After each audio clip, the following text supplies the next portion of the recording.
Hi everyone, welcome back to chapter 3 of the Lemonade War.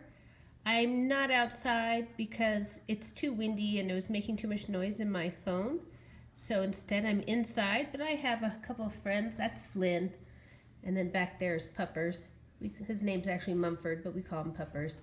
So they're going to sit and listen to the story. So here we go for chapter 3. Chapter 3, Joint Venture.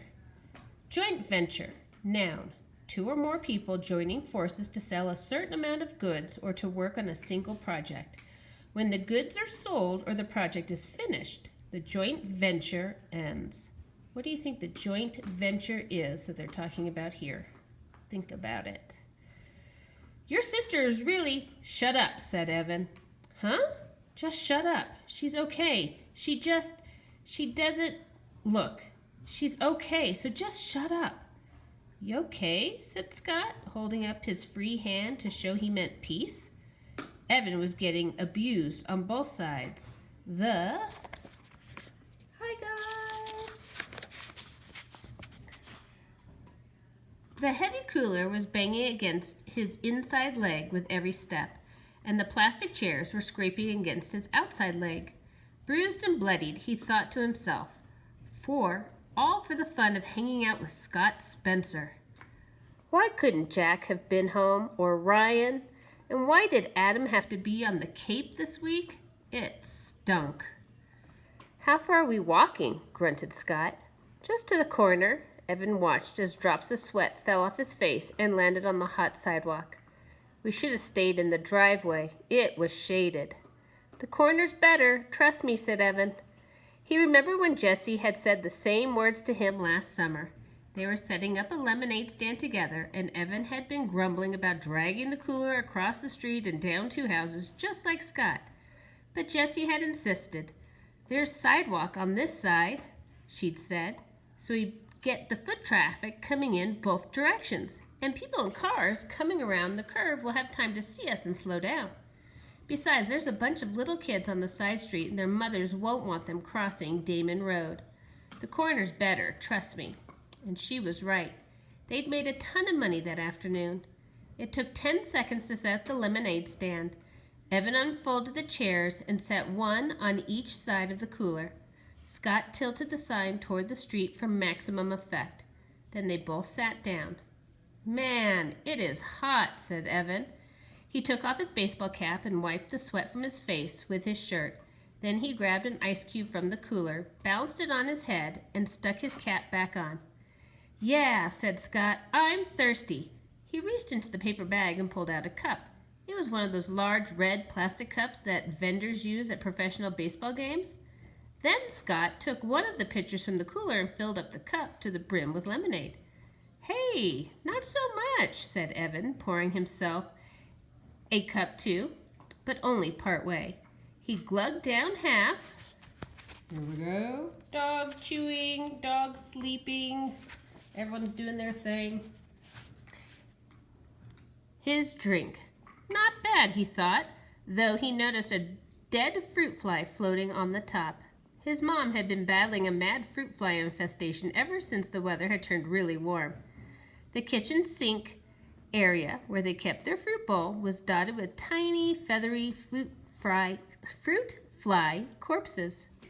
Scott drained his cup and tossed it on the ground. Ah, he said, satisfied. That was good. I'm going to have another. Evan reached for the trash cup and stowed it under his seat. Nah, come on, Scott. You're going to drink all of our profits if you do that. He stretched his legs out by putting his feet on top of the cooler. Just chill. I'm going to chill by having another cup, said Scott. There it was, that mean bite in Scott's voice. Evan's shoulders tensed up. Move your feet, said Scott. It's hot out here. Dude, Evan sat up expectantly and looked down the street. Hey, here comes our first customer. A mother pushing a double stroller came into view. At the same time, one of the kindergartners from down the street rode her bike up, noticed the sign, and quickly pedaled back to her house. Within 5 minutes, there was a small crowd of neighborhood kids and pedestrians buying lemonade from the stand. Evan let Scott handle all the money while he took care of pouring and the sweet talk. That's what his mother called it when a salesperson chatted her up. Trust me, she once told Evan and Jessie, buying something is only half about getting something. The other half is all about human contact. Mrs. Tresky knew about these things because she was a public relations consultant. She'd even written a booklet called 10 Bright Ideas to Light Up Your Sales for one of her clients, and Evan liked her. He was good at talking with people, even grown-ups. It was easy for him, so he kept the conversation flowing along with the lemonade. People hung around. Most of them bought a second cup before they left. Hi, Flynn. Hi, Mumford. How's it going?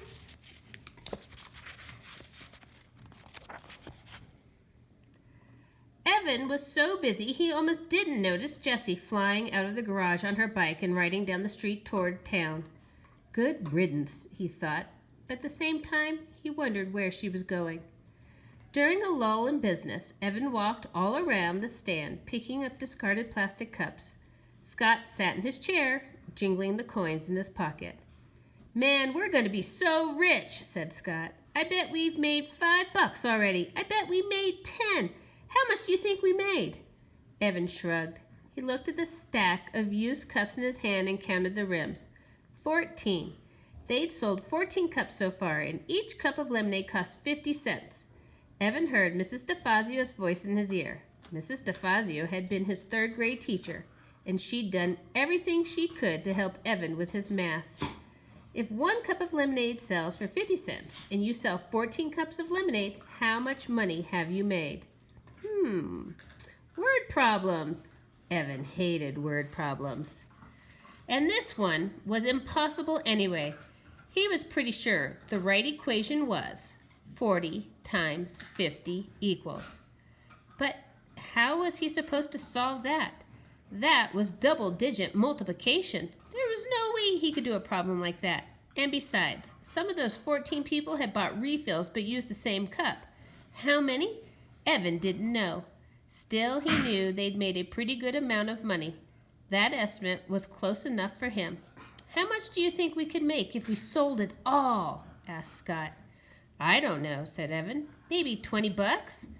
That sounded high, even to him, but Evan was an optimist. Do you really think? Both boys looked in the cooler. 3 pitchers were empty. They only had half a pitcher left. You were pouring the cups too full, said Scott. You should have poured less in each one. Oh, someone's leaving. We're down to 1.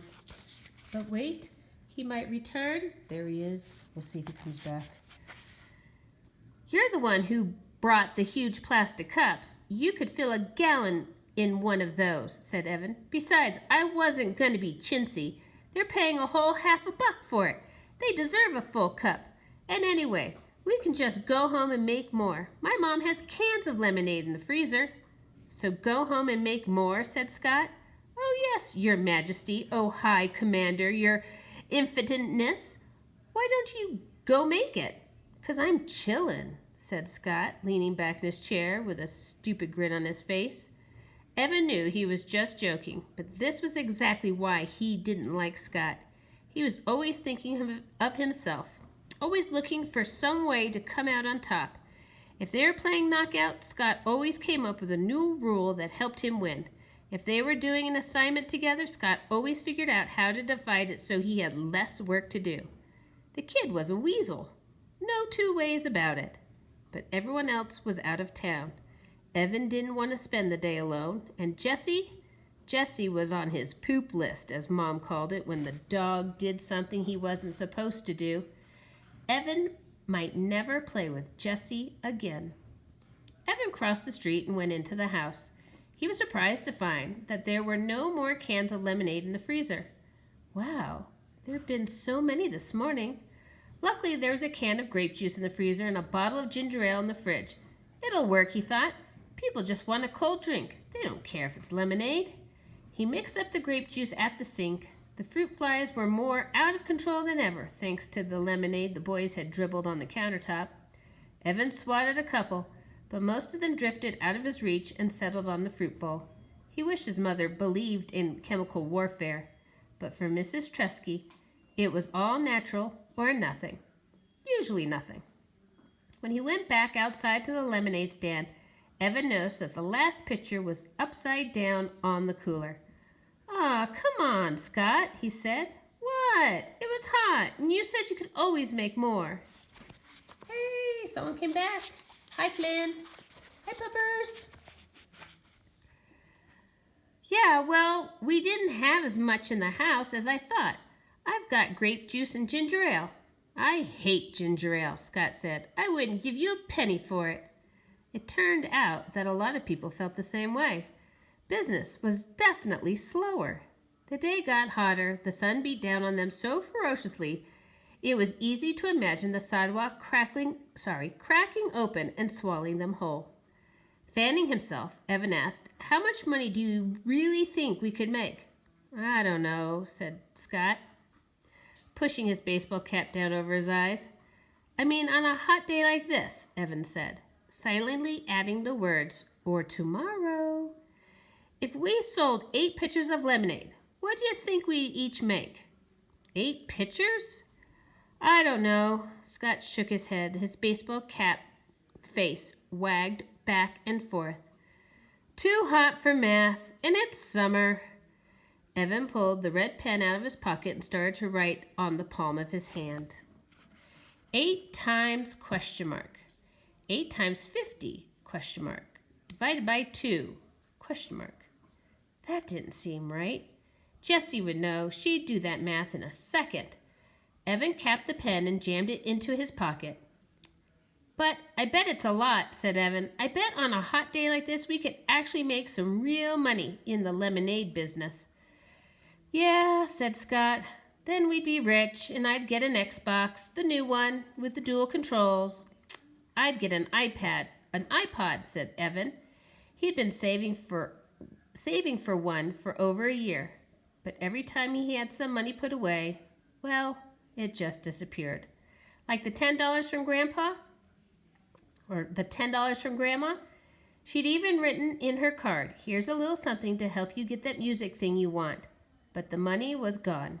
He treated Paul and Ryan to slices of pizza at Town House. It had been fun. That'd be so great to listen to music. Oh, someone's being silly with their bone. "Whenever I want," said Evan. "I could tune you out," he added in his own head. They sat in silence, feeling the heat suck away every bit of their energy. Evan was hatching a plan. The heat wave was supposed to last at least 5 days. If he and a friend, not Scott, set up a lemonade stand every day for 5 days, he'd definitely have enough to buy an iPod. He imagined himself wearing it as he walked to school, wearing it on the playground. "Hey, Megan. Yeah, it's my iPod. Sweet, huh?" Wearing it in class when the teacher droned on about fractions and percents. Nah, but it would be so cool. At least there would be one thing that didn't totally stink about going back to school. After 2 hours, they decided to call it quits. Sales had dropped off fast and then stopped altogether. "Hey, did you notice something?" asked Evan, stacking the chairs. "What?" said Scott. "When we started the stand, most of our business came from that direction." He pointed down the street toward the curve in the road. "But after an hour, not one person who walked past us from that direction bought a cup. Not one. They all said, 'No, thanks,' and kept on walking. Why do you think?" "Don't know," said Scott. "Boy, you're a real go-getter," said Evan. "You know that?" Scott socked him in the chest, but Evan defended and knocked Scott's cap off. While Scott was scrambling for his hat, Evan said, "Just hang here for a minute, okay?" and set off down the street. As soon as he rounded the curve, he knew why business had fallen off so badly. There was Jessie and Megan Moriarty from his class. They were standing inside a wooden booth, and their sign said it all. "Lemonade, frosty, delicious, thirst-quenching. Wow, only 50 cents per cup." Hi, puppers. By the looks of it, their business was booming. Evan watched as Jessie accepted a fistful of dollar bills from a mother surrounded by kids. At that moment, Jesse looked up and saw him. Evan had a weird feeling, like he'd been caught cheating on a test. He wanted to run and hide somewhere. Instead, he froze. What would Jessie do? Evan couldn't believe it. She sneered at him. She cocked her head to the side and gave him this little, "I'm so much better than you" smile. And then, she waved the money in her hand at him. She waved it as if to say, "Look how much we've made selling lemonade. Bet you can't beat that." Evan turned on his heel and walked away. Behind him, he could hear Megan Moriarty laughing at him, clear as a bell. Chapter 4, Partnership. We will give Chapter 4, Partnership, a chance tomorrow. I hope you guys have a great night. I will talk to you later. Say goodbye to the boys and have a good one. Bye, guys.